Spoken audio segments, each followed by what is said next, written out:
वहै तेजस्विनावधीतमस्तु मा विद्विषावहै। ओम शांति शांति शांति। हरि ओम। All right, so I hope my screen is visible and I'm audible. If not, just please put something in the chat and we'll adjust. So we are here to talk about this topic, Rice is Nice by Dr. Parthasarathi, which is essentially all talking about, whether the narrative that is there today in the world about demonizing a lot of carbs and stuff like that, how Ayurveda looks at it. So we'll look into that. But before we do that, I just quickly wanted to talk about, the organization that is bringing this webinar over to you. So we started this organization called Arsh Jyotish at the start of this year, which was essentially an offshoot of the Vedic astrology conference that has been going on for last 26 years. Um, you know, with the blessings of Pujya Swami Dayanand Saraswati ji of Arshvidya Gurukulam. Our aim is to not only teach and propagate Jyotish, but all the different Vedic knowledge systems, which includes Vastu, Ayurveda, acupressure, and other such systems. So with that, we are very, very blessed to have Dr. Parthasarathi, who has agreed to work with us and teach Ayurveda and its basic principles. So one of the things that we pride ourselves on is we bring only the very authentic Shastra-based knowledge systems to the seekers, and we are also not looking to provide a very fast food kind of pop and pill kind of knowledge systems. We are looking at providing deep knowledge, which can be utilized by you based on your own discretion, right? So we don't provide prescribed pre-built solutions. We teach you the basic principles, and then you could work on them on your own. Uh, that's a little bit about the organization.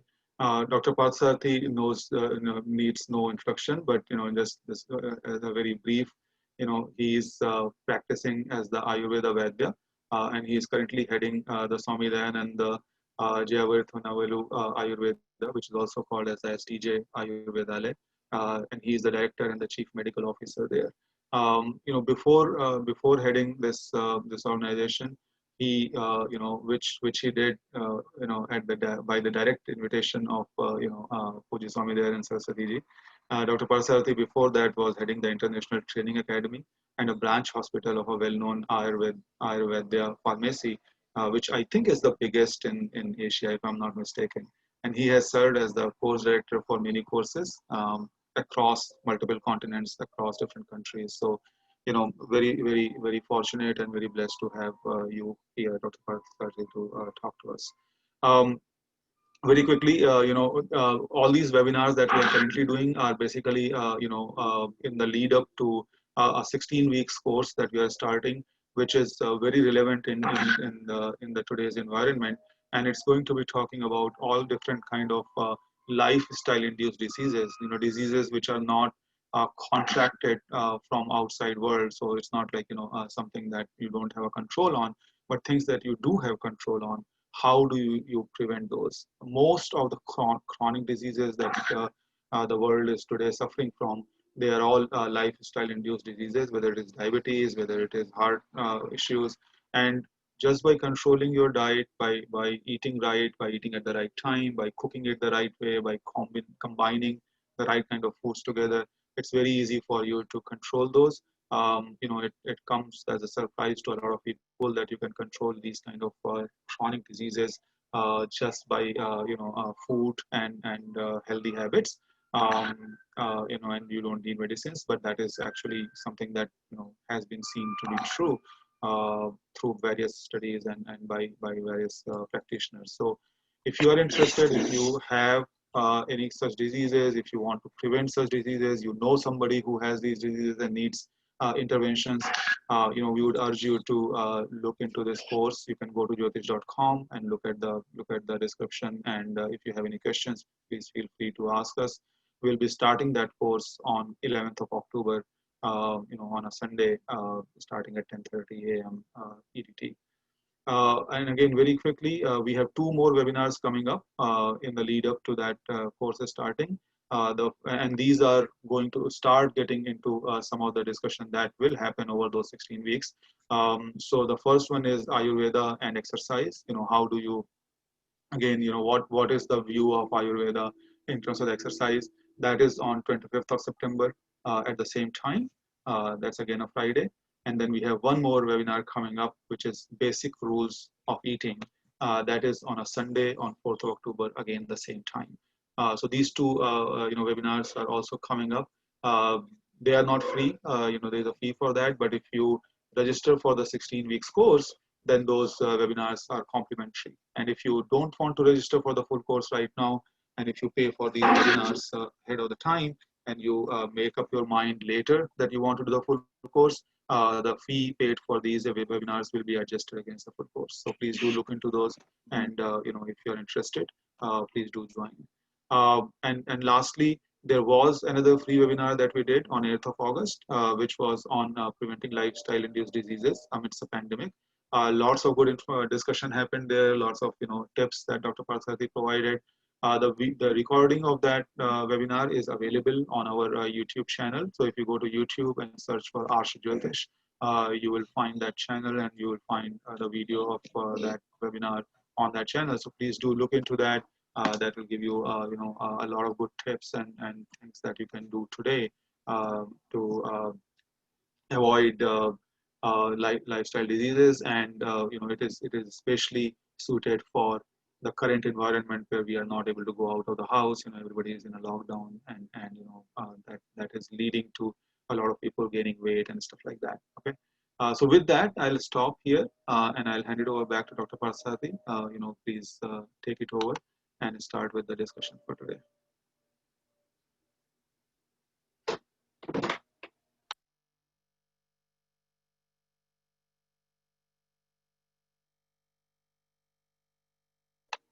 Dr. Parsati, are you able to hear us?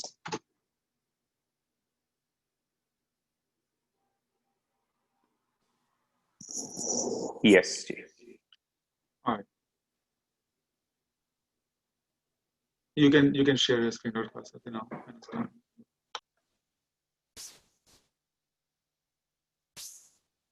Hope my screen is visible. Yes, it is. Guru Ganeshabhyam Namaha. So thank you so much for the introduction, and thank you all participants for joining in. So with the limitation of time, I'm not I'm not giving any introduction. I'm just jumping into the topic. There is no explanation necessary for the topic. The topic explains what we are going to discuss. We are going to discuss about rice, basically. So you might have a doubt. What is the necessity to talk about rice? What is big about rice? But actually speaking, this is a huge topic of discussion. We cannot discuss this topic or understand this topic fully and completely if we are not touching many concepts. In fact, we have to touch so many concepts in detail to get a good information or good knowledge and wisdom about rice and its allied principles and concepts. But I'm because of the limitation of time I can do in this next 60 minutes to 70 minutes is to give you an idea about the concepts and make you understand the details and wisdom of rice. So we are not going into the concepts in detail. So it's a kind of a disclaimer I'm starting with. So what are the current concerns that people have is the first point I would like to bring in. Just a minute, I'll incorporate a chat box here.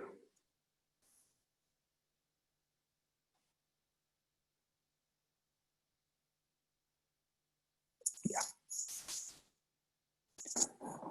So our current concerns are rice is carbohydrates, and carbohydrates is very bad. This is the primary concern that everyone has. And if you're a diabetic, If you have diabetes, then all the more the problem is rice increases glycemic index. You cannot touch rice. Rice has been like demonized if people have diabetes. And there is a misconception, or there is a understanding in a way that brown rice is the best, basmati is the best, that is the best.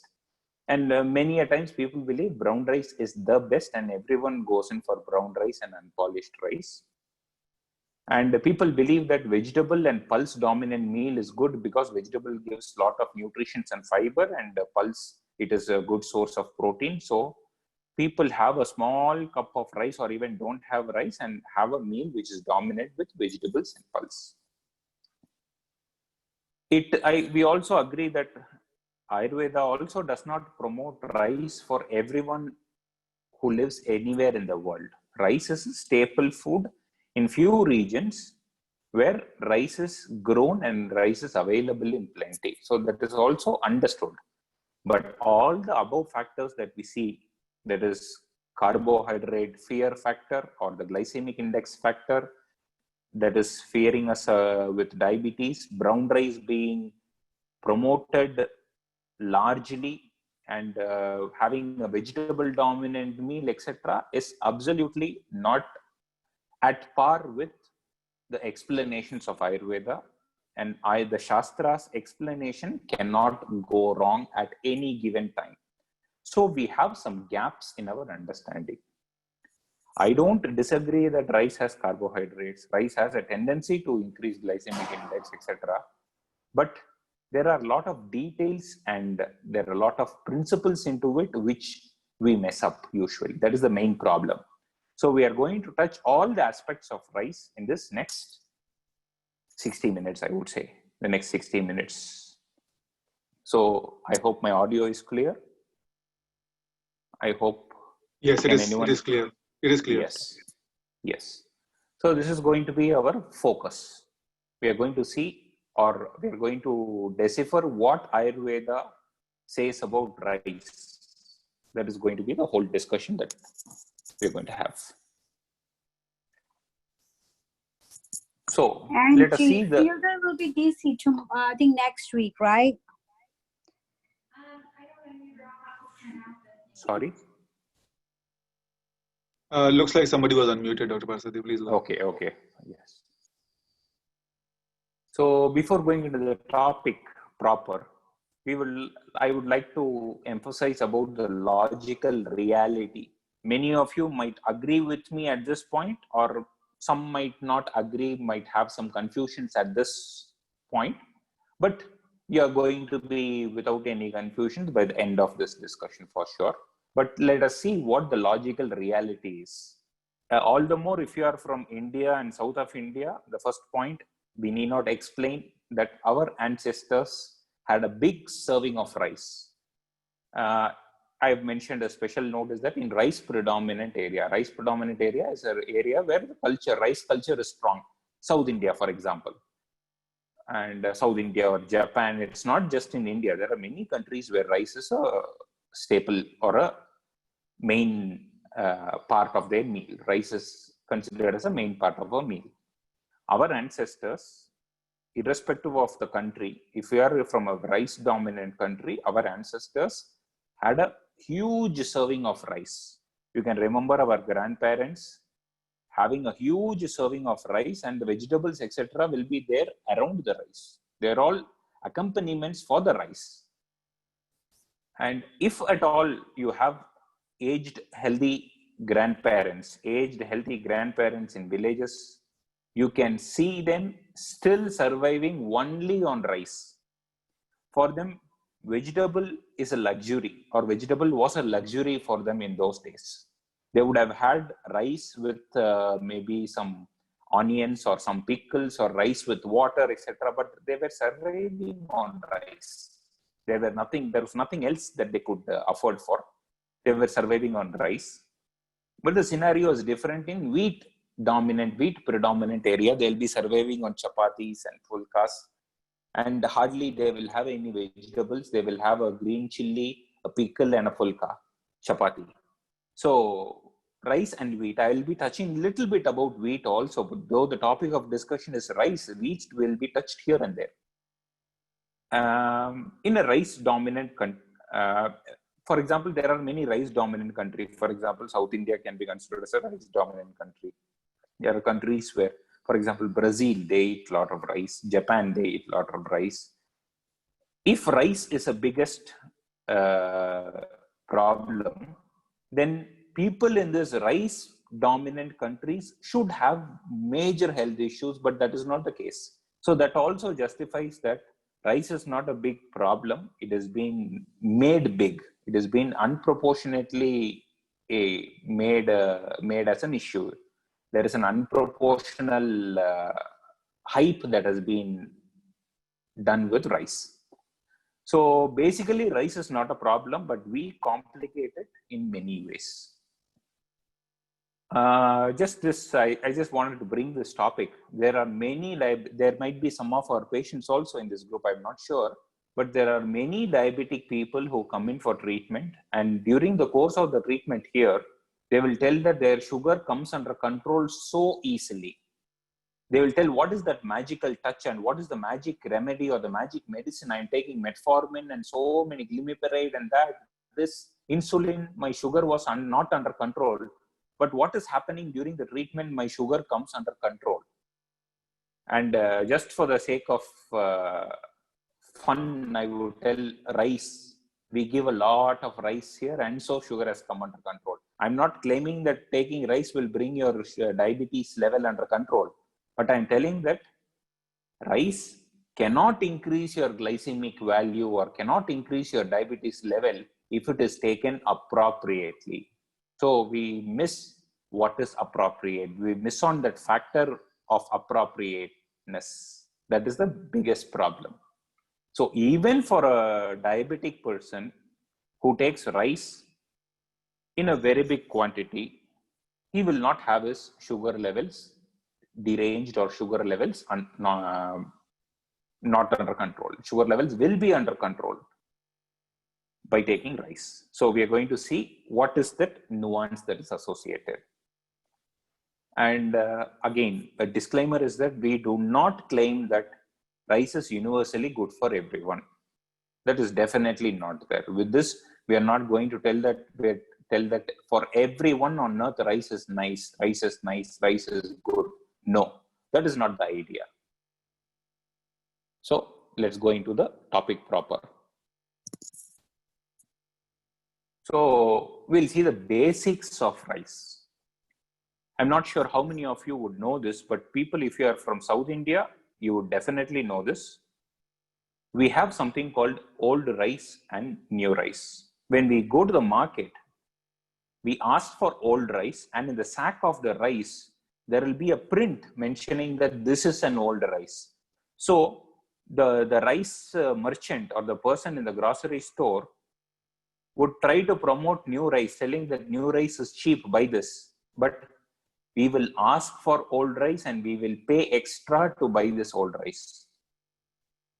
Can anyone comment in the comment section? Have you come across this situation? Looking for old rice, our parents or someone asking for, yes, there is one person who has agreed, and wonderful. And interestingly, Mr. Ashish doesn't sound to be a South Indian name, but still he is mentioning yes. So it's not just a South Indian practice. So we go to the market, we ask for old rice, we are ready to pay extra money to buy the old rice. And when we ask our parents, why do we prefer old rice? They tell, no, old rice is good, that's all. They don't have much explanation about it, but Ayurveda gives us an explanation that old rice and new rice are totally different in properties. So what is an old rice? Samvatsarad urdhvam, that is after 1 year, after harvesting, when you leave the rice for 1 year, it is old rice. An old rice is easy to digest. A newly harvested rice is heavy to digest. See, such a simple difference. Our parents or people from South India who are more used to rice, they just take few grains of rice and they will tell whether it is old or not, seeing the color of it. New rice will be whitish in color and old rice will be slightly yellowish in color. And thank you, so many messages, so many comments about old rice. How to recognize old and new? Yes, yes, we'll go to that point. As I told you, old rice is easy to digest and new rice is heavy to digest. So just making the rice old makes a difference in the digestive capability or makes it easier to digest. When we talk about easier digestibility, we can tell that it is having low glycemic index. It is having it is not having too much of starch or carbohydrates. When the more the rice is easy to digest, lesser the glycemic value, lesser the carbohydrates. Okay, so how to get this old rice? How to identify this old rice? It's not a big rocket science. If you are able to identify the old rice with seeing the color and having a bite of it and finding the crispiness, yes, well and good. If you are not sure about what an old rice is, buy a rice from the market, just store it 6-7 months, just store it and use it after 6-7 months, and it's an old rice. So it's not a rocket science. So first takeaway point is old rice is definitely easier to digest, and the Shastra explains it is easier to digest. And there are a lot of modern investigations and modern researches also happening on this concept in terms of the properties of the rice and alkaloids in the rice getting helping easier digestion. So you can go and research this. There are a lot of Japanese researchers on this topic also. So coming to the varieties, there are a lot of rice varieties, but I think people know only 3 varieties basically. Basmati, I'm not telling everyone, but many a times I just hear about these 3 varieties: Basmati rice, brown rice, polished rice. But there are hundreds and hundreds and hundreds of varieties of rice that is available. Traditionally available, the Shastra, you can see so many varieties of rice. And in fact, Aim for Seva is also doing a project of recovering the traditional varieties of rice. The rice varieties of every region had a variety of rice. That variety of rice will be suitable for that particular region. Someone is mentioning about if you keep the rice for 6 months, it will get some red insects and ants, etc. That is true if the preservation technique is not good.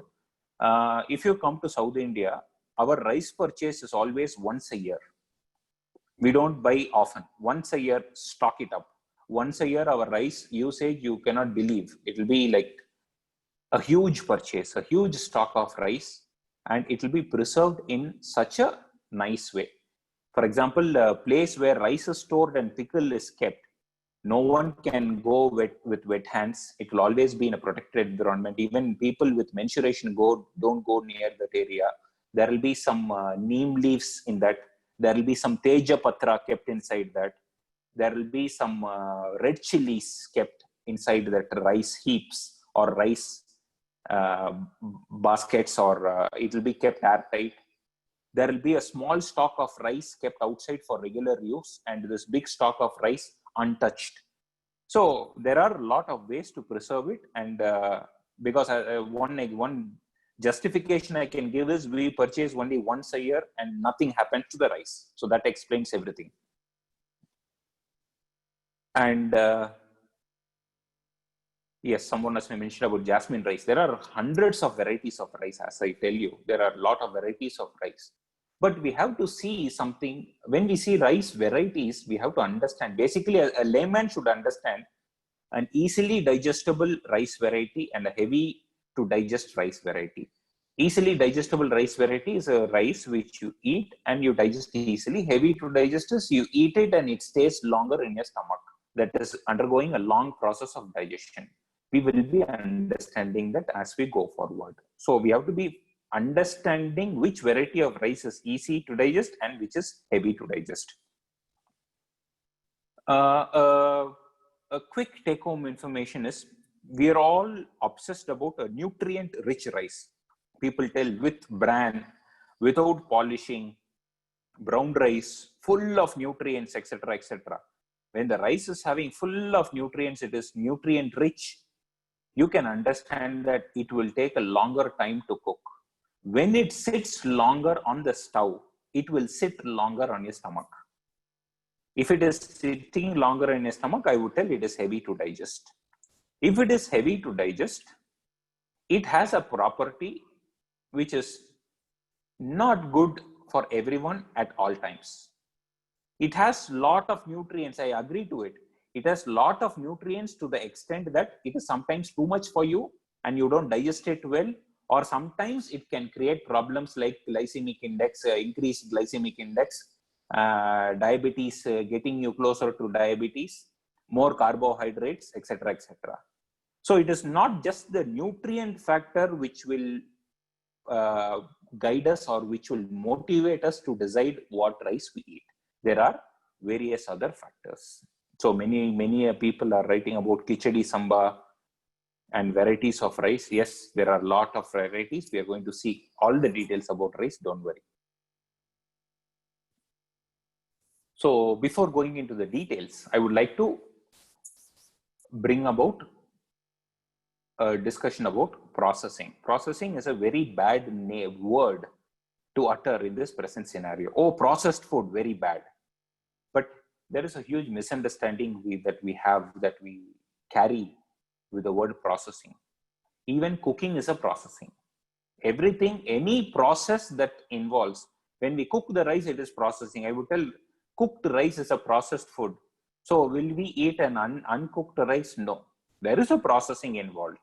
So we should have a clear distinction or differentiation between a processing and a industrialized or an unnatural processing. We cannot generalize all processing as one. Processing, the Sanskrit word for processing is samskara. The definition is samskaro hi gunantaradanam uchyate. Samskara is something which attenuates the property of the substance or which enhances the property of substance. Every samskara will enhance the property. If it has property A, by processing, you get property A and property B. We are going to see that. So what is that big thing about processing? Even making it old is a type of processing. So by making a rice old, you don't do much. You just leave it aside and it becomes old. And there is a change in the property. As I told you, new rice is heavy to digest, old rice is easy to digest. There is a change in property. Cooking is a processing. So if you eat one handful of uncooked rice, you're not going to digest it. If you're going to cook the rice and eat it, it is going to be digestible. And if you're going to cook it in a proper way, it is much more easier to digest. So what is this proper cooking? We are going to see in the coming slides. And I'm going to give you a bigger picture about processing. Rice plus milk. I think in South India, we are all grown up with rice and milk. This is a favorite child feed. We feed our children with the rice and milk because they are two amazing things that a child can have. It's one of the easy to digest substances. Even for dinner, we give rice plus milk for children. It's a staple food. But rice plus milk plus salt, just for the sake, people have a tendency to add salt in it. It is a viruddha. It is an incompatible combination because milk and salt doesn't go well with each other. So with this, an add-on information is that many a times I've seen people adding milk in the process of cooking, just for the sake of thickness, etc. Our grandparents would have added coconut milk, but we will in the name of improvisation, we'll try to add milk, etc. in a salty dish. It becomes viruddha. Viruddha is incompatible. Incompatible is a combination which doesn't go well together. According to the Shastra, viruddha is it's a poisonous combination. Not that it is going to kill you, but you are going to deteriorate yourself gradually. So rice plus milk, though it is a good combination, a small addition of salt can make it hazardous or make it not a good ingredient, I would say. So that processing, in the context of processing, the combination, what you combine also matters. Another wonderful concept I would like to bring in: if you cook the rice, if you add milk into it and eat it, and it is easy to digest, I told you, yes, it is true. But if you're going to cook the rice with milk, it is heavy to digest. All South Indians and North Indians, you all know what is kheer or payasam. How heavy you feel when you eat payasam, which is rice that is cooked in milk. You can even visualize how heavy it will be, even for appearance and even for the texture. But that is not going to be the case when you mix milk and rice together. Same is the concept with rice and meat. You cook rice, you eat meat, it is fine. But if you cook the rice with the meat, it is heavy to digest. So you see how a simple change in processing can change the property of the substance. I am bringing these examples to make you understand the impact of processing. And many times what happens is we do an improper processing and all the blame goes to rice. We do an improper processing, once glycemic index is increased, once sugar value is increased, rice is bad. You take improperly processed rice and you end up having some increased carbohydrates, weight gain, etc. And the blame is on the rice. We forget about all the allied factors and we are completely obsessed about rice is bad. That has been clearly set in our mind. That has been clearly marketed, I would say, rice is bad. It's a marketing that has been done on us, or a brainwashing that has been done on us. So we look with that lens and everything seems to be bad. So we are going to break that misconception. There's a doubt about what about rice with salt while cooking. I'm not talking about rice and salt. This was a free add-on information I gave about milk and salt. So milk and salt is an incompatible combination. If you are going to cook your rice with salt and if you are going to add milk into it, and then also it is a viruddha, it is an incompatible combination. Milk and salt cannot go together.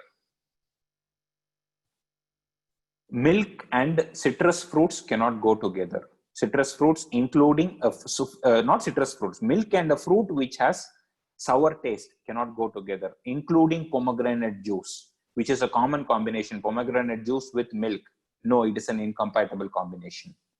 And banana with milk, yes, it can go well together. Banana with buttermilk, banana with yogurt is a viruddha. See the nuances of Ayurveda. You can enjoy it thoroughly. Buttermilk and banana or yogurt and banana cannot go well, but milk and banana goes well. So this is an extra information I gave. It's not associated with rice. Someone has asked about pongal. In pongal, we don't add milk. There is one variety of pongal where they add milk, is rice, milk, and kanta sharkara. That is karkand. That is kanta sharkara, karkand. Can someone tell what is kanta sharkara, karkand in local language? Karkand, that is a rock form of sugar. That is the only form of pongal where milk is added. Otherwise, sugar candy. Yeah, thank you. Sugar candy, milk, rice together cooked pongal, heavy to digest food. So I'm going to tell you when this heavy to digest food items are cooked and when these items are relished. I'm going to touch that topic, don't worry. So I told you rice, you cook the rice separately, add meat to it and eat it. It is not that heavy to digest when compared to cooking the rice with meat. So processing can have a heavy impact. These are some basic examples. I'm not going into the huge array of examples. So I'm just continuing the topic with the concept of rice cooking as explained in Ayurveda. This is a research that happened in UK and also in Queen's University. There was a huge threat of arsenic in food because of the rice-based products contained huge amount of arsenic in UK. So there were a lot of researches happening in UK regarding rice. The conclusion of the research is that rice is not a problem. The way we cook is a problem. The common rice cooking mistake could harm your health. It is not the rice. If you read this, the common rice cooking mistake could harm your health with arsenic. It is not the rice that creates arsenic. It is the mistake in the cooking that creates arsenic, is the conclusion in Queen's University research. I'm going to show some information from this research. But before that, I'm going to explain you what does Ayurveda scriptures tell about processing of this rice. The basic information is prefer an old rice. So is it always preferred? Is old rice always preferred? No, there are certain small exceptions. I'm going to touch that exception a little later. But old rice is the most preferred option. Select the variety of rice according to the season and region. So I'm going to touch this topic about season and region. Why should we select a rice according to the season and region? I'm going to touch the topic. Yeah.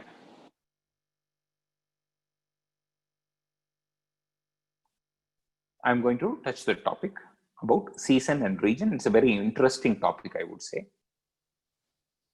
So select an old rice, select the variety according to the season and region. You leave that how to select according to season and region for give a pause for that topic for 5 to 10 minutes. We have to wash the rice well, and we have to repeatedly wash. That is, you take water, wash it well.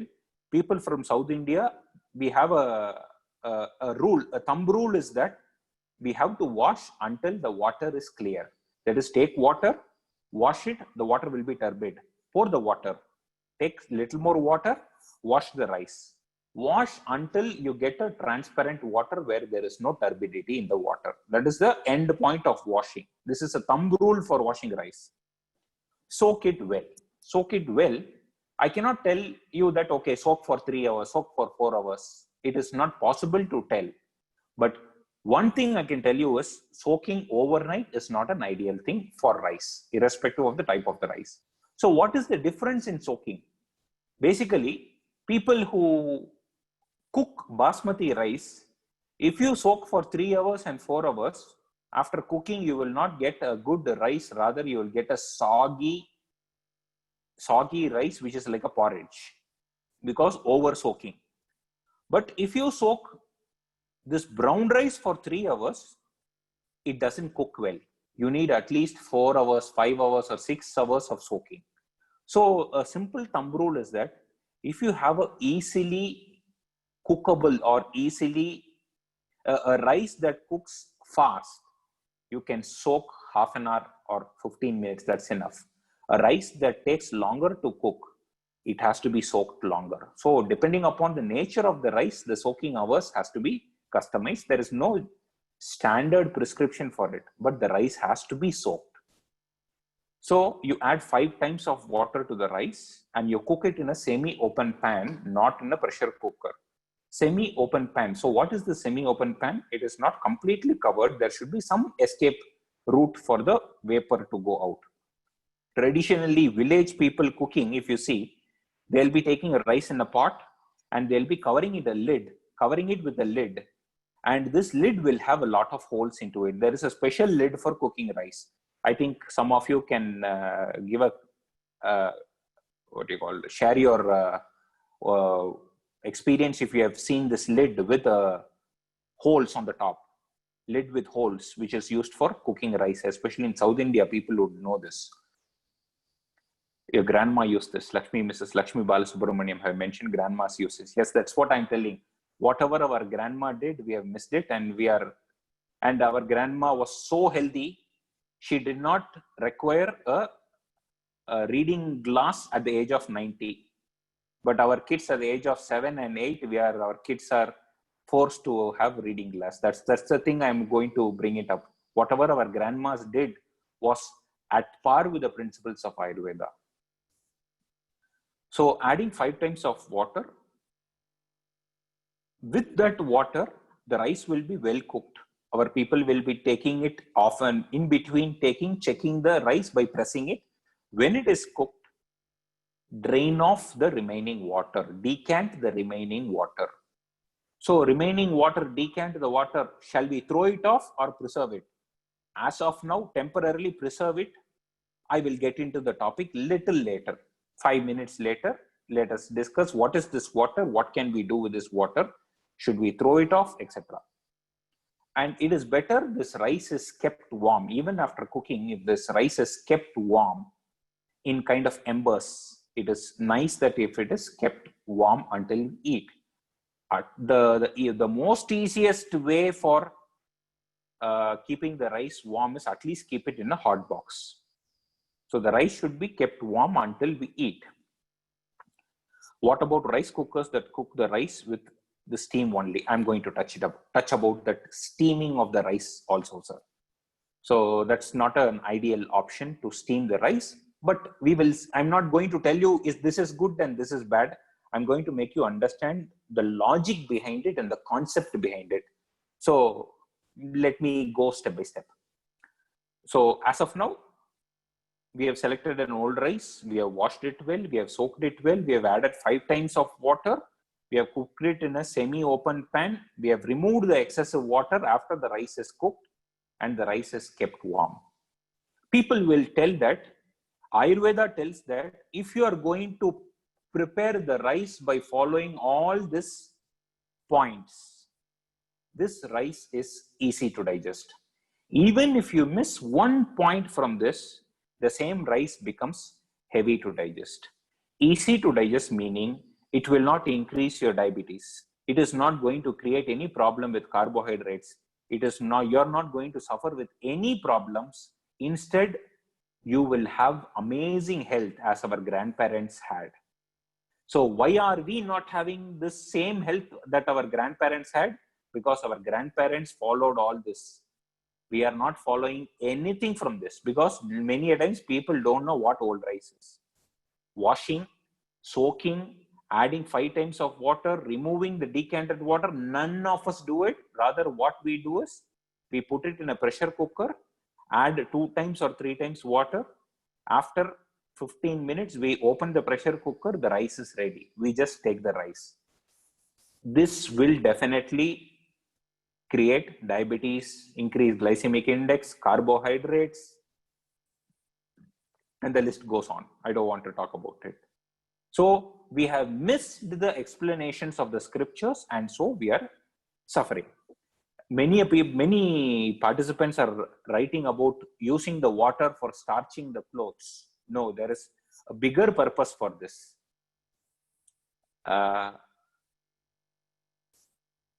Meenakshi Srivats, I think it is Mr. Saurabh has mentioned he has remembered about a story where this water was used as an appetite enhancer before the meal. Don't know whether it is good or not. Yes, this rice water which is decanted from here is one of a very good things that is used for a treatment or even for health. I'm going to talk about it. So here, many times when we tell this, people jump into conclusions that, okay, you have removed the starch, you have removed the carbohydrates, so the rice is good. I'm telling no, that is not don't jump into that kind of a conclusion, because if this process of cooking has removed the carbohydrates and starch, what we have to do is throw this or discard this water off. I'm telling no, not necessary. This water that is being removed is one of the easiest substance to digest. I'm having a separate slide for it. Okay. So now going into the document from the research that has happened on rice in the University of Queensland. So Dr. Andy Meharg was the professor who did this research. So if you see here in the third paragraph, if you see, first method, they used 1 part rice, 2 part water, allowing the rind to steam out, as Cherak sir has asked, steam out the water, kind of a steaming procedure. So they had arsenic still present. In the second method, they used 5 parts of water and they removed the excessive water after cooking, and the arsenic level has almost half, 50% of arsenic was reduced. Finally, they soaked the rice overnight. Overnight is not advisable, but this is a research. So they soaked the rice overnight, and next day they repeated the process by adding 5 times water, removing off the water, etc. And 80% of the toxins or 80% of the arsenic was removed. So even in this measure, they before being drained and boiled in a saucepan using a ratio of 5 parts of water to 1 part of rice. So if you see the third methodology of the research, it is almost equal to the explanation that we have seen in Ayurveda in the previous slide. See the previous slide. So the third research methodology has almost touched all the topics. I would say if they have chosen a old rice, instead of soaking overnight, if they would have soaked little lesser, and if they would have chosen a correct rice according to the season, which is locally grown, etc., I'm sure that the reduction of arsenic would be 95+%. So you see the modern researchers are coming hand in hand with the explanations of Ayurveda, which is like thousands and thousands of years old. Okay, so that's really it's a proud thing to see Ayurveda is coming back with modern documentation. So now, Manda, Peya, Vilepi, Odana. These are 4 things that we get out of rice. Manda. What is a manda? Manda is they're all Sanskrit words. Of course, in Ayurveda, you cannot escape from the Sanskrit words. Manda. After preparing the Odana, Odana is our regular rice. The 4th point, Odana is a rice. We have seen how a rice is prepared. We have seen what are the rules and regulations in preparing a rice. So this rice, when it is prepared, we have this decanted water. The decanted water is called as manda. Manda is a water in our South Indian areas. We call it as kanji. Now, this manda, we have a strong tradition of using this manda for people who don't have good digestive power, as our friend Saurabh has mentioned. Those who don't have a good digestive fire, people with fever, etc., this is one of an amazing medicine that is being given. Now, if you search about this kanji, modern researches are happening around this topic about using this the rice water, which is extremely good in nutrient supply, balancing the fluids, etc. This has been amazingly promoted and propagated. So manda is the easiest of the lot, easiest to digest of the 4. Manda is the most easiest to digest. Peya comparatively is little more heavier to digest. So what is Peya? Peya, it is not manta, it is manda. Oh, it is manta in Hindi. Oh, that's nice. I did not know that. In Sanskrit, it is manda with a da, as in damaru. Peya is a watery porridge. That is, you have this watery porridge, but you see some grains of rice around. Vilepi is a thick porridge. Thick porridge it is still watery, but there is a lot of, when you take with a spoon, there is a lot of mashed rice, but it is watery in nature. Odana is a proper rice. Mr. Scott has asked about, isn't there arsenic in Manda and Peya? I'm not talking about Manda and Peya in UK, where they have found arsenic in the rice. I don't know why they found arsenic in the rice. In Indian perspective, we don't find arsenic in the rice. If you are living in an area where arsenic is prevalent in the rice, then definitely this is not acceptable. So I'm talking about a region where you don't have arsenic issues in the rice. It is mainly this arsenic issue in the rice is mainly in United Kingdom. So I think you understood what is the difference between Manda, Peya, Vilebi and Odana. Manda is the easiest to digest. Peya is little more heavy to digest. Vilepi is slightly more heavy to digest. Odana is comparatively slightly more heavier to digest. So it is a comparative degree. So though we have a South Indian tradition of using this substance as an appetizer, many times it is used as an appetizer to drink, or it has been when our parents cook the rice, this rice water goes to the weakest person. There will be one weakest person at home, maybe a weak child or a weak grandparent, etc. This glass of water will go to the weakest person. And I would like to bring to your notice, there are a lot of NGOs in South India. Especially, there is a very big NGO in the city of Madurai in South India, where they go to the hotels. In all the hotels, at least in the small hotels, restaurants, they still have a habit of cooking the rice in a traditional way because they don't have huge, big pressure cookers. They cook in a traditional way. They cook with a lot of water and decant the rice. There is one NGO which goes to restaurant, collect this water from the restaurants, and the restaurant people give it free of cost. And this NGO goes to the hospitals, government hospitals, and distribute this water to the patients because it is healthy option. You see how it is traditionally linked. So this is not a substance that you throw off. It is also having a value. It is one of the most easiest thing to digest. And one more thing is that if someone is having fever at home, our parents will cook the rice, especially for the sake of getting the manda. They will add some rice, cook it really well, and decant the water and give the water. And many times don't use the rice component because it has become so mushy and soggy.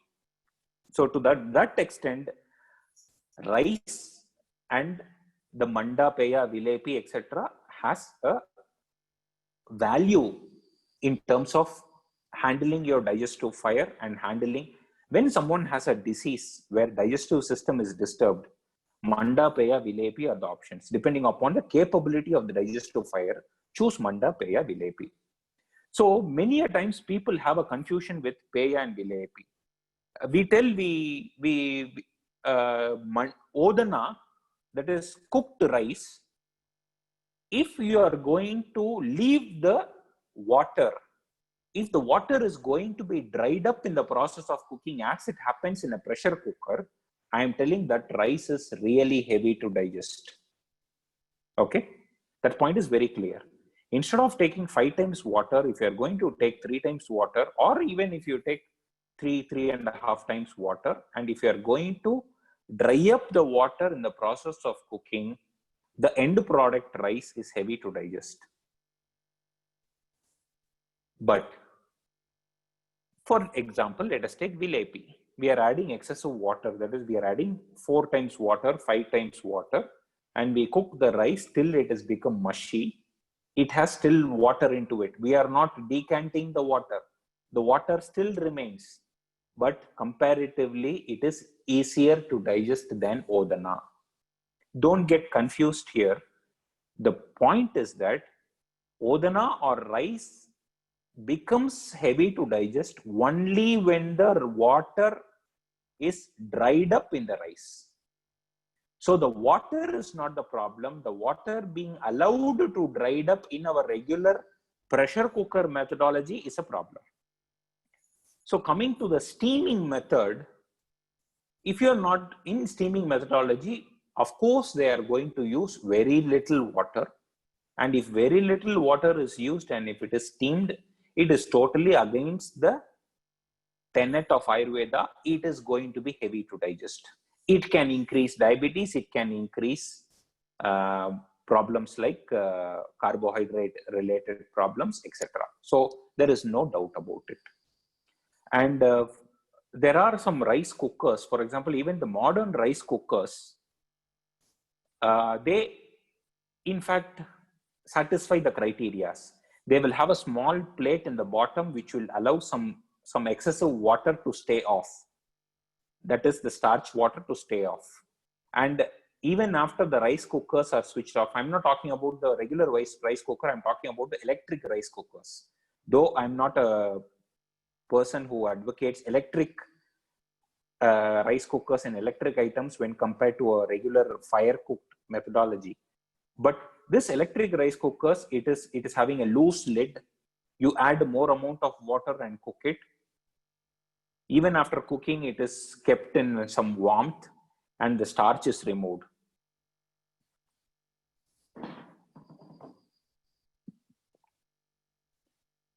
There are some questions. Maybe I'll get into the questions by the end.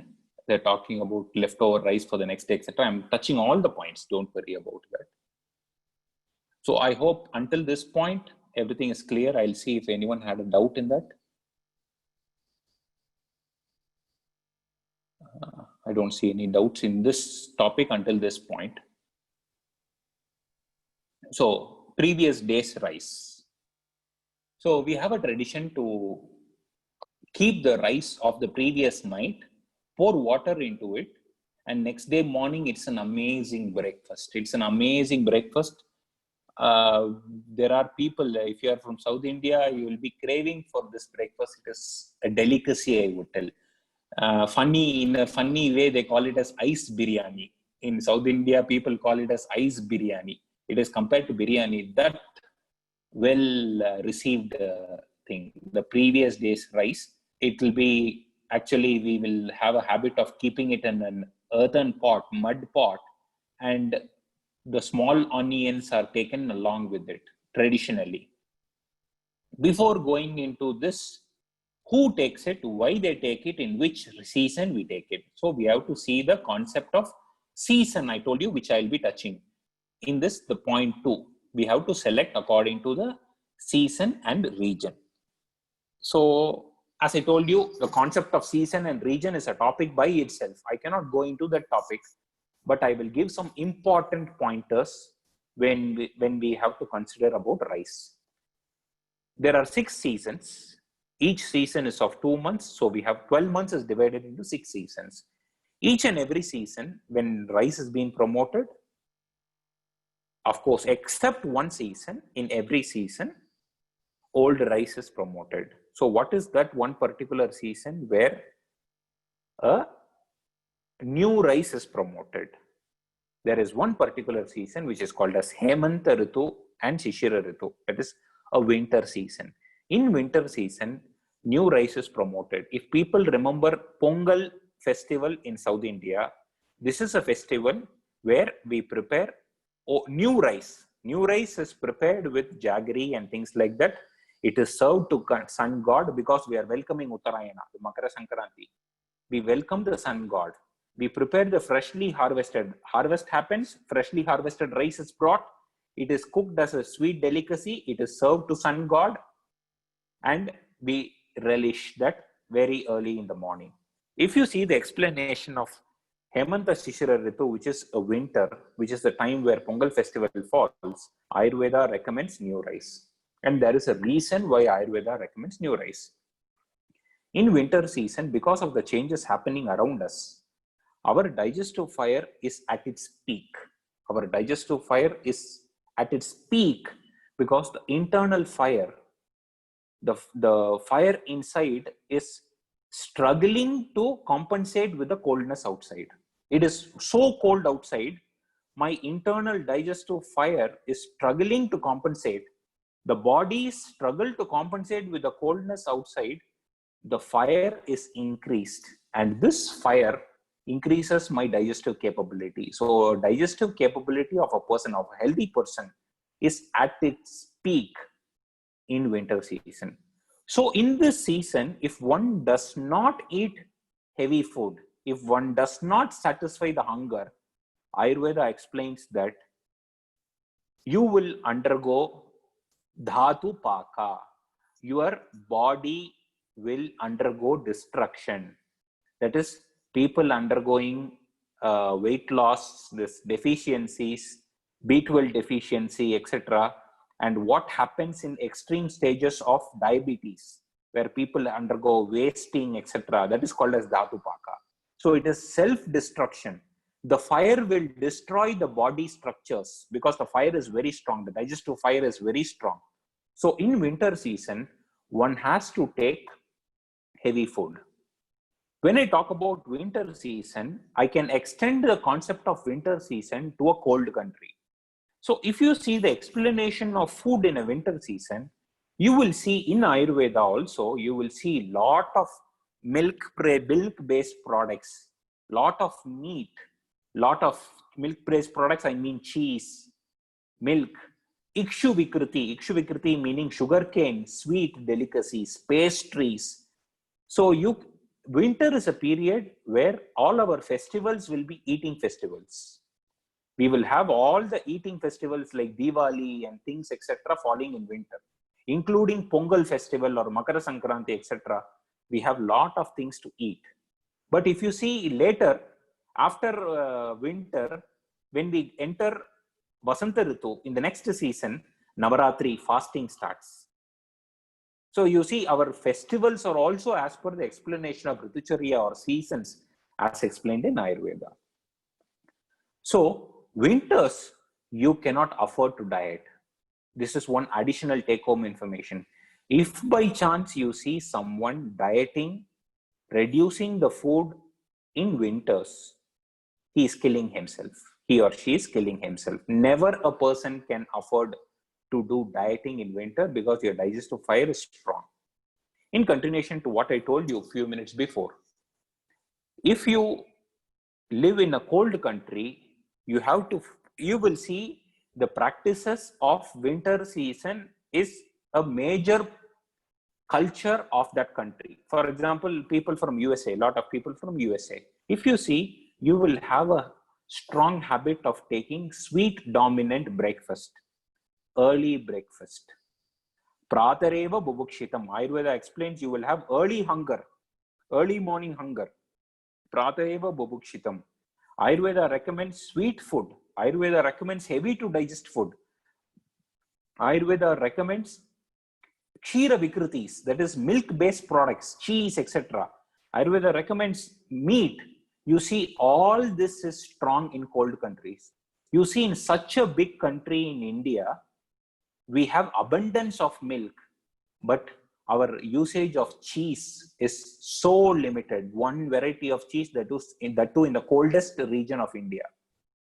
But we have ghee, which is necessary to increase the digestive power because India is a hot weather country. Whereas in cold countries, you have hundreds of varieties of cheese because it is in tune with the explanation of principles of Ayurveda. I think that is made clear. So in winter season, if someone is having a heavy to digest variety of rice, like a new rice or a brown rice, yes, it is fine. But if someone is going to take a brown rice in a place like India, believing that it is heavy to digest, you are not having your lifestyle as per the principles of Ayurveda. Our grandparents would never do it. In my place, in Coimbatore or in my in my area, if someone brings brown rice, it is impossible for us. We need polished rice. So is polished rice good? Let me touch that point in less than 5 minutes. But if you go to Kerala, there is a lot of unpolished rice so big in size. So that region demands that. So every region's demand is satisfied by the producers in that particular region. So from winter season, now I'm going to summer season. Hope I'm not fast. Now I'm going to summer season. I'm not going season by season. As I told you, I'm just touching the topics because I cannot afford to go into the topics in detail because of the time limitation. Summer season, Ayurveda beautifully explains what should be the nature of the rice. Kundendu davalam shalim ashniyat.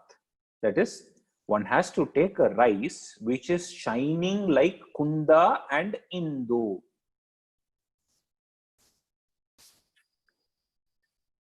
Kunda is moon. Sorry, Kunda is jasmine. Indu is moon, jasmine flower, like jasmine flower. Moon, Indu is moon. Kundendu davalam, the rice that is shining like Indu, that is moon, or shining like jasmine, so white and shining. So what does this mean? In Grishma Ritu, when the exterior is hot, the phenomenon is opposite. When the exterior is hot, the body tries to keep it as cold as possible by sweating out all the heat. You sweat out all the heat. The body tries to keep it as cool as possible. In this process, the digestive fire is extinguished. Our digestive fire will be at its worst in summer season. So in summer season, when my digestive power is poor, I cannot take a heavy to digest substance. I need a most easy digestible food. So what does Ayurveda recommend? Kundendu davalam shalim. So a rice that is shining like white, like a basmati rice or a jasmine rice, or our what you call our South Indian rice, which is polished rice. So polishing rice, very bad. 3,500 years before, we have a documentation of a polished rice, which is Kundendu davalam shalim. So polishing is not bad, but an industrialized chemical treatment, etc., is the problem. So if you call that as a problem, I agree. So why don't you go in for an organic rice? That is fine. I am not vouching for organic, because in the name of organic, there is a lot of, that's another industry nowadays. So don't demonize polished rice. I would say this polished rice is easy to digest. For example, I told about basmati rice. You take this basmati rice, which is white. It takes just 10 minutes or 15 minutes to cook. Compare it with your what do you call your brown rice. How long does it take to cook? As I told you, a simple thumb rule that you can understand is, the longer it sits on the stove, the longer it will sit in your stomach. That is, it will be heavy to digest. Okay. So Grishma Ritu is a period, Grishma Ritu is summer. Grishma Ritu is a period where one is suggested to take the lightest variety of rice, which is a polished rice. So you have a choice of rice in seasons. And this Grishma Ritu or summer is a period where Ayurveda also recommends this old rice of the previous day kept on an earthen pot, and next day adding with slightly sour substance like little buttermilk and some pieces of onion if optional. And taking it is a wonder breakfast, and WHO has in a supermarket in Texas for $5. So it is again marketed. See where the world is going. It is marketed. It is available even in India. Make a healthier choice. Take palaya sapadu. Take the old rice of the previous day. Why should we go to a supermarket to buy this in the bottle? Add water in the leftover rice. Take it for the next day's breakfast. This is not advised in all season. It is advised in a season where you need easily digestible food. So which suggests that this is easy to digest, and it also suggests that it is cooling in nature.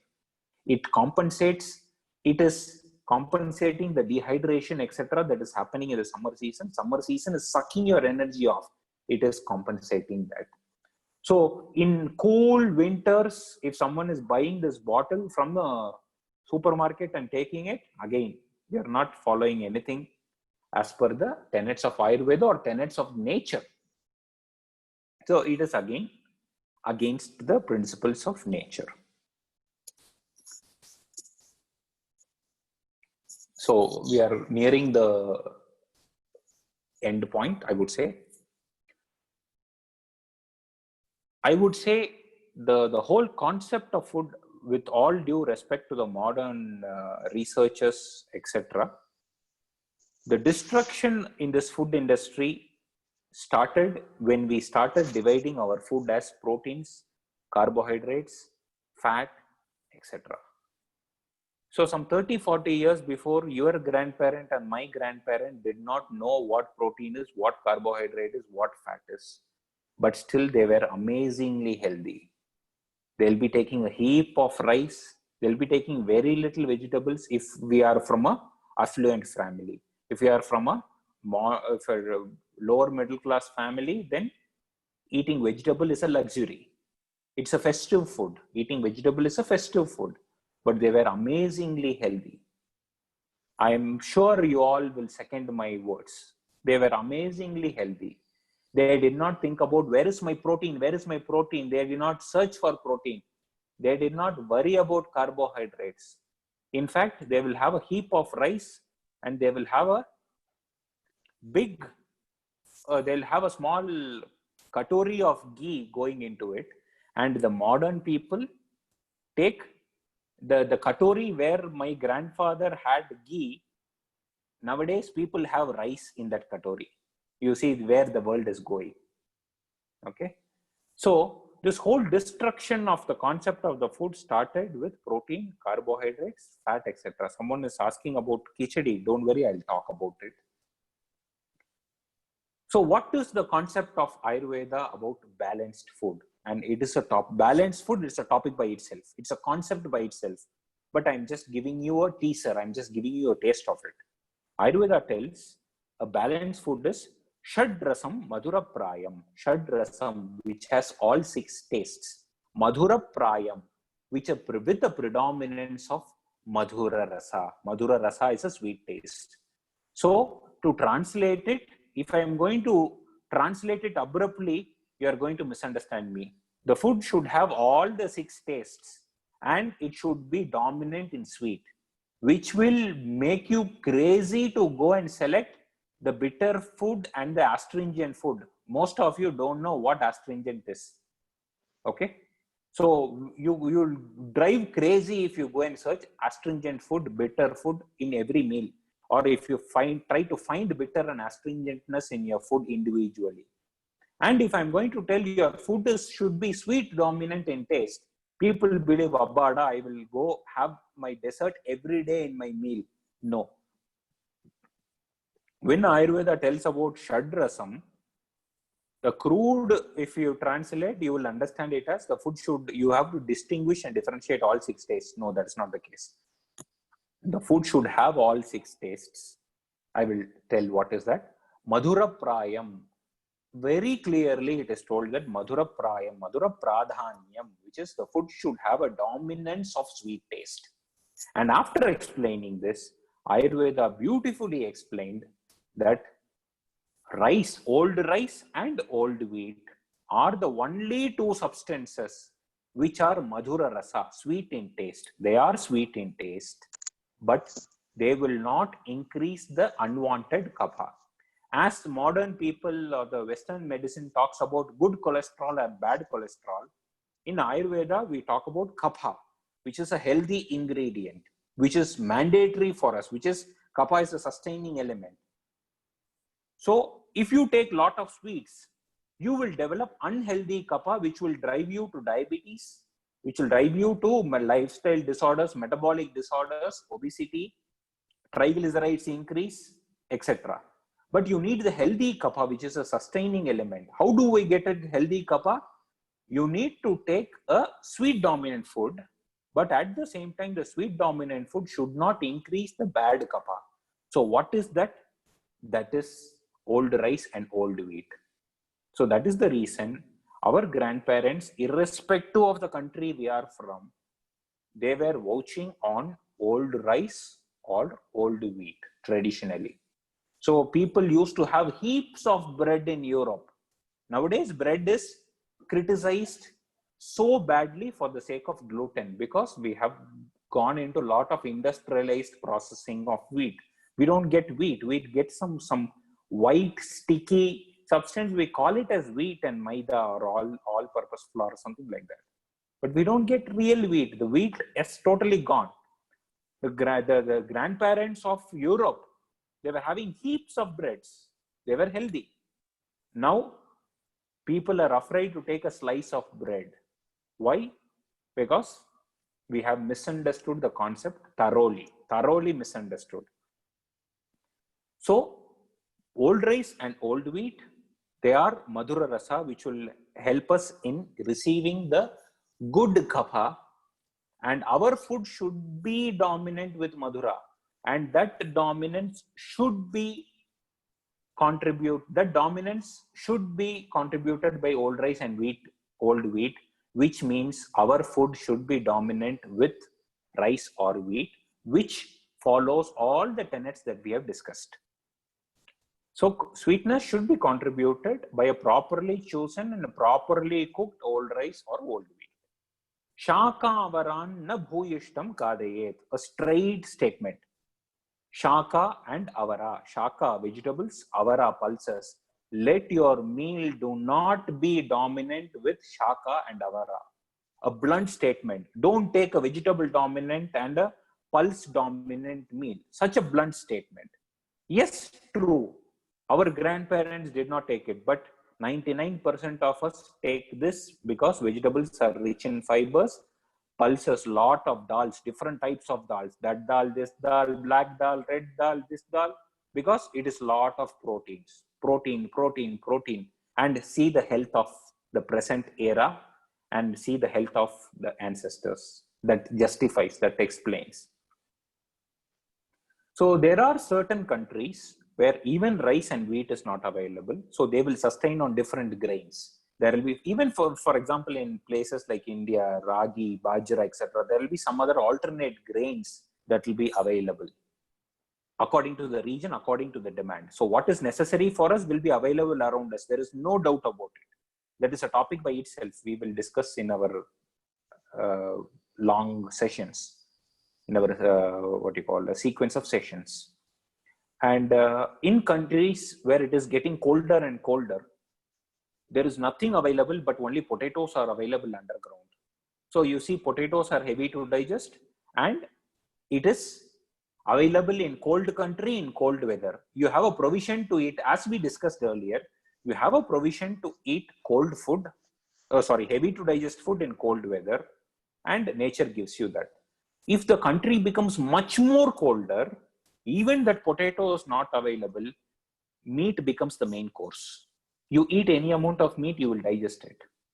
See how beautifully the chain is being kept, and it is well understood and documented in Ayurveda. Our ancestors did not have to read this Ayurveda text to understand this wisdom. In fact, they were very close with nature, so they easily understood it. We are far away from nature, so we miss out the whispers of nature, and hence we are dependent on the explanations of Ayurveda, which many a times in the internet, it is messed up totally. We get a khichdi of information. So coming to the khichdi of information, someone has asked about khichdi. Yes, of course, khichdi is coming under the category of, when we talked about Manda, Peya, Bilepi, it will fall under Bilepi. It will not exactly fall under Bilepi, because as we have a category of 4 varieties of rice, we have categories of soups that is prepared with dals, with lentils or pulses. So Yusha, Krita Yusha. So it is a combination of Yusha and Peya. So khichdi is a easy to digest substance. Khichdi should be watery. It is one of the easy to digest substance. Thumb rule in Ayurveda is watery food is little more easier to digest. So I think I have covered pretty much what I could do in this limited period, and I'll be happy to answer your doubts in the next 10 minutes. We have 10 more minutes. If you have any doubts, I'll be happy to answer, or if you have any doubts in the points that we have discussed, I'll be happy to clarify. And thanks a lot for all the positive comments. Thanks a lot. Thank you, Dr. Parsarathi. Yeah, so please unmute yourself if you have any questions, and please. Yeah, I had a question, Dr. Parthasari. Right. Yes, yeah, please. Lakshmi, yeah. Yes. I just wanted to know if, see, we grew up with certain food habits and, coming from India and settling in the US. And Yes. how do we go about doing this, like practicing this kind of Yes. Actually, habits? it takes a lot of time to discuss this. But I think Okay. I have mentioned this particular topic. What should one do if they have moved from one country to other country? I don't know if I did it with this group or with some other group. I've touched this topic. I spoke about 15 minutes about this topic. I think you can visit the previous session to listen to this. I'm not sure because I think I gave to this group or a group in UK. I don't remember well. But I spoke about it for 15 minutes. If I should make a gist of it, I would tell your digestive system and your tongue is used to seeing your name and your accent. I think you are from South India. You are used to I South am Indian Tamilian food. only. Tamilian. Yeah. Oh, wonderful. Okay. Yeah. You are used to rice, sambar, rasam, etc. And going there, you don't get this rice sambar, and if at all you have to get it, you have to import it or get it in Patel Brothers. So that's not a good idea. So that's not a good idea to import things from India. At the same time, what is available around you, this meat and cheese and burgers will not suit you because you cannot palate it or you cannot stomach it well. So there should be a judicious balancing of both. And quick summing up of this is, you can try to use the ingredients that is available locally and bring a South Indian taste with that ingredient. But I think I need a lot of time to discuss about it because it is totally concept oriented. Please visit the previous lecture. I'm not sure if I did it or not, but I spoke for 15 minutes. Yes. So we'll try to find the recording of that. Is that a lecture? Lakshmiji will try to find the recording. Is that a lecture on lifestyle thing which you are mentioning? The life. Okay. Yeah. No, maybe immunity talk, I believe. Yeah, we'll find it and share, definitely. Yes. That's an important topic. Yes. Yeah. Dr. Parsati, what about Sona Masuri rice? Each place will have their own traditional variety of rice. That rice that is available in that region will be satisfying the nutritional requirement of the people living in that area. So that is why, for example, I told you I am living in a border. I cannot handle this Kerala matta arisi, which is so big. If I am having a lunch with that rice, I cannot have my dinner. But Kerala people, if they have our rice, Kerala is 10 minutes away. If you travel 10 minutes from my place, the rice is different. It will satisfy the nutritional requirements of the weather of Kerala, the digestive capability, etc. So each substance that is available in that region would be satisfying the nutritional requirement of that region. It is a huge topic. It is a topic called Ritucharya, which we will be covering in the sequence of lectures. With Ritucharya, you will understand this better. Okay, the only thing I want to ask is, can I cook the rice on the stove as they did before with 1:5 ratio, is it? Okay. Yeah. Thank you, Dr. Parsati. Yeah, thank you. Thank you. Balaji. Balaguru here. So one quick question. Oh, namaste, namaste ji. Namaste ji. In Peya and Vilepi, do we remove the kanji actually to a certain extent? No, not necessary. So are we cooking with a lesser amount of water or? No, you use the same amount of water. Okay. It is evaporated. Vilepi is cooked longer. For example, for Odana, you take five times water, you cook it, you will have a good amount of water that is available for decanting. But when you leave it more for cooking, the rice becomes mushy and soggy. Ama. The excessive water is utilized. So we are not really removing the kanji or questions if there are two people in the house, one is having a very bad digestive fire, one is having a reasonably bad digestive fire, you can remove maybe a little bit of water in that, give it to the person who has a very bad digestive problem. Okay. I think that is the reason. That's the the practical stuff that one can do in terms of removing water. Okay. Thank you, Ji. Thank you so much.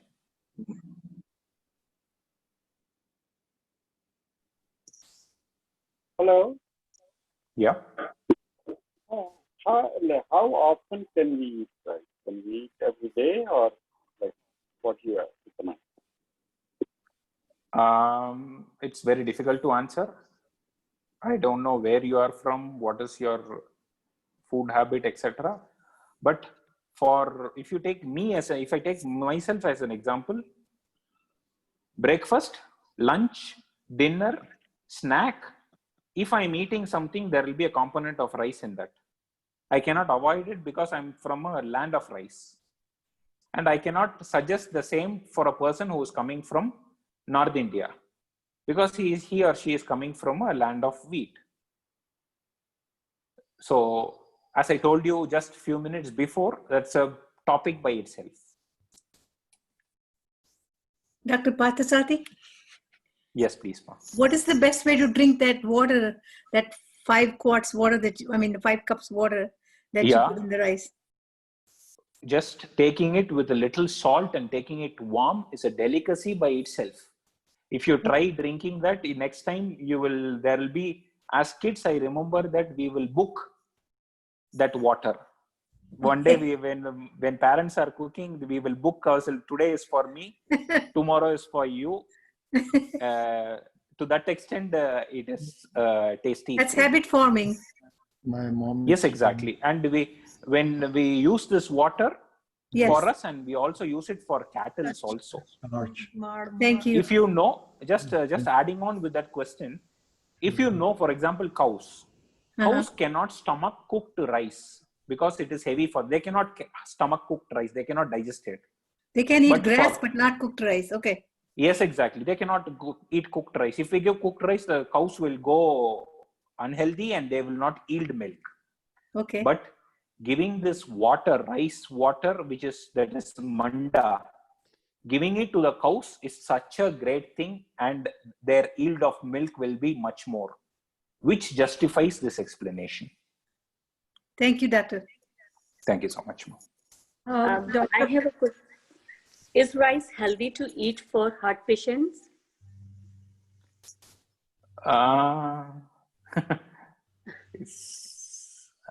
Rice is healthy. There is controversy because some doctors says if somebody has heart attack, they should avoid eating rice.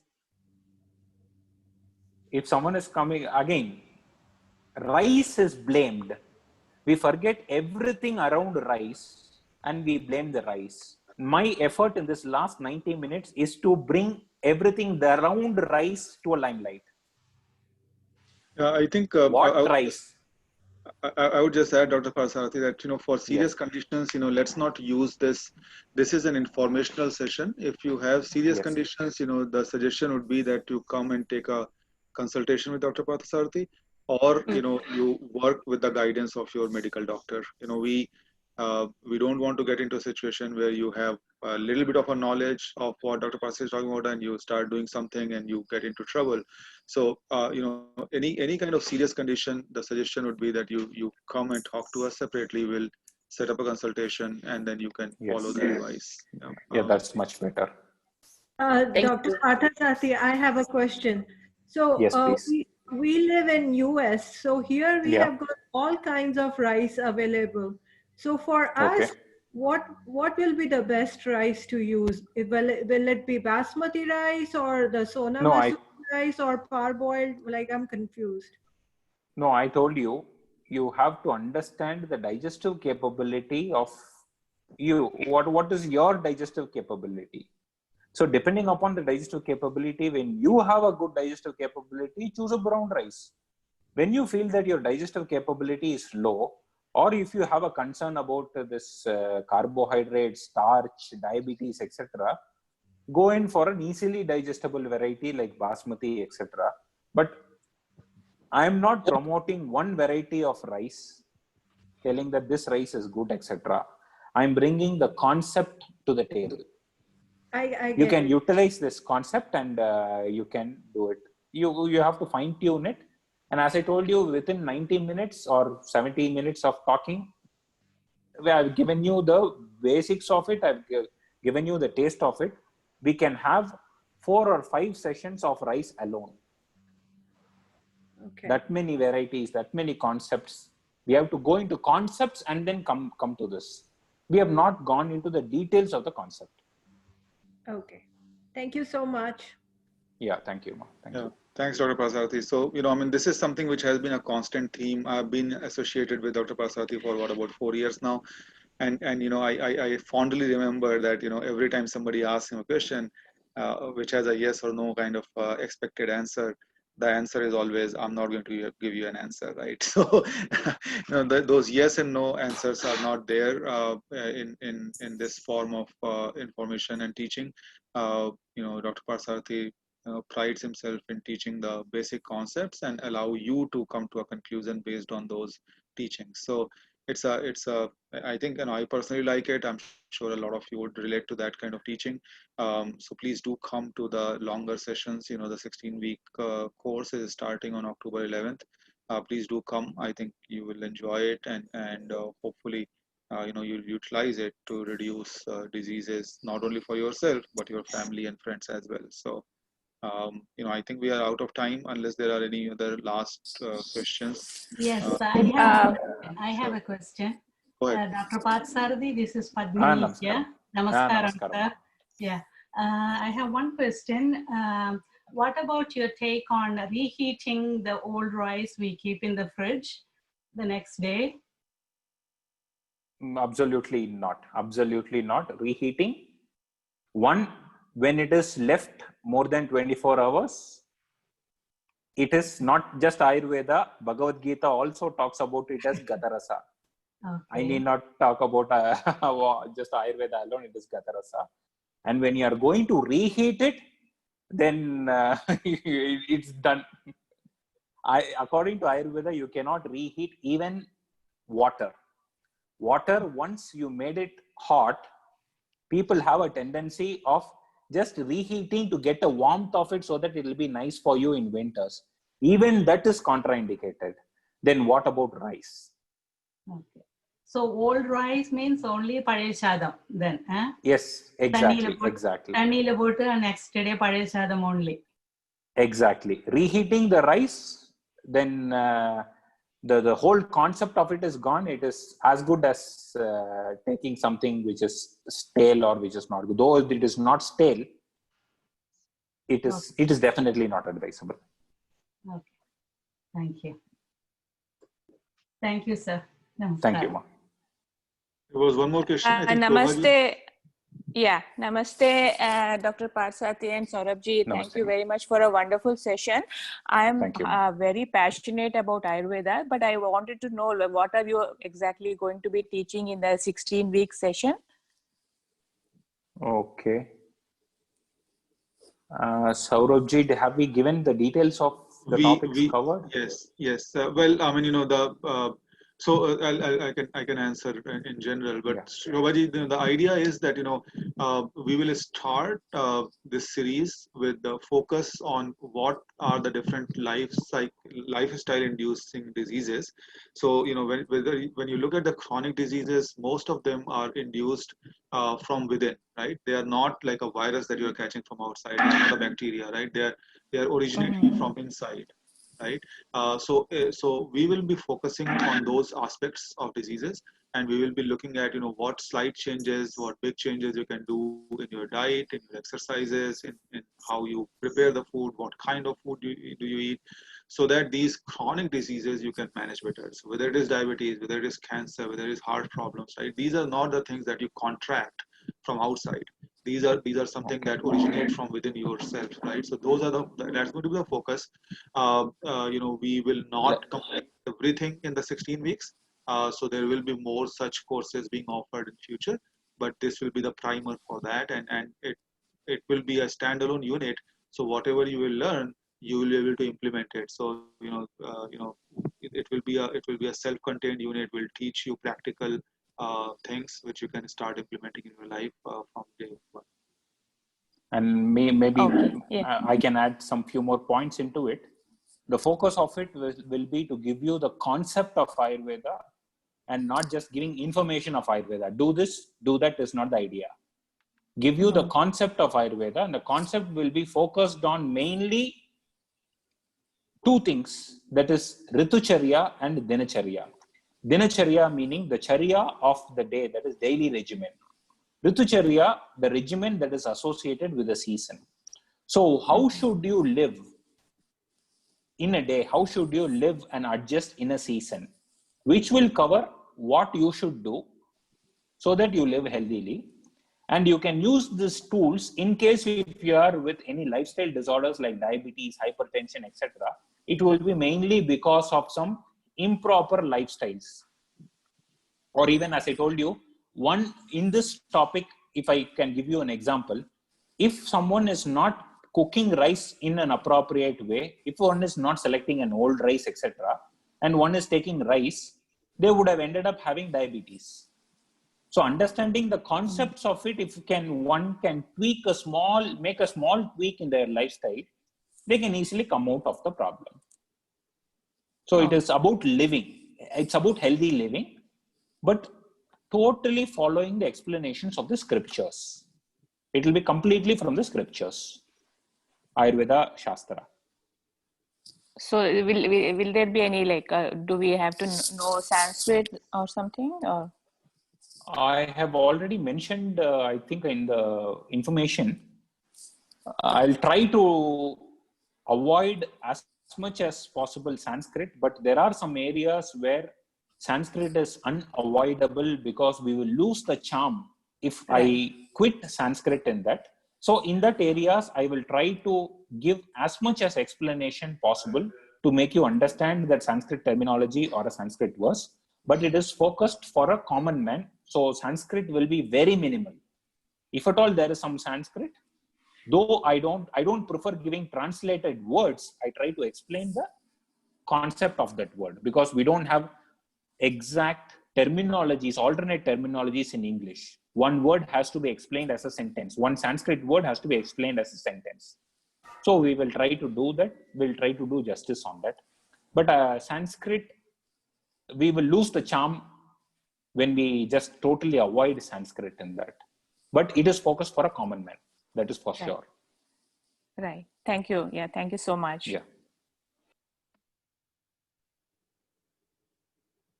All right. Thanks a lot. We are actually 10 minutes over. So unless there is any other pressing question, we'll try to close this session here now. If you have any further questions, please do feel free to reach offline, and we will try and arrange to get an answer for you. We'll close with the mantra. Dr. Prasad, you would like to do the mantra, or you can do it. No problem. Okay, sure. So close your eyes. Focus on your breathing. Om Purnamada Purnamidam Purnat Purnamudachyate Purnasya Purnamadaya Purnamevavashishyate. Om Shanti Shanti Shanti. All right. Thanks a lot, everyone, for joining. We have provided the information for the upcoming sessions. You can go to jyotish.com as said earlier. Dr. Parsarthi has flashed his email ID as well for any questions that you might have. Please do feel free to reach out, through any of the means that have been shared, and we would really hope to see you, in the future sessions as well. Thanks a lot. Bye. Thank you, Dr. Parsarthi. Thank you. Thank you.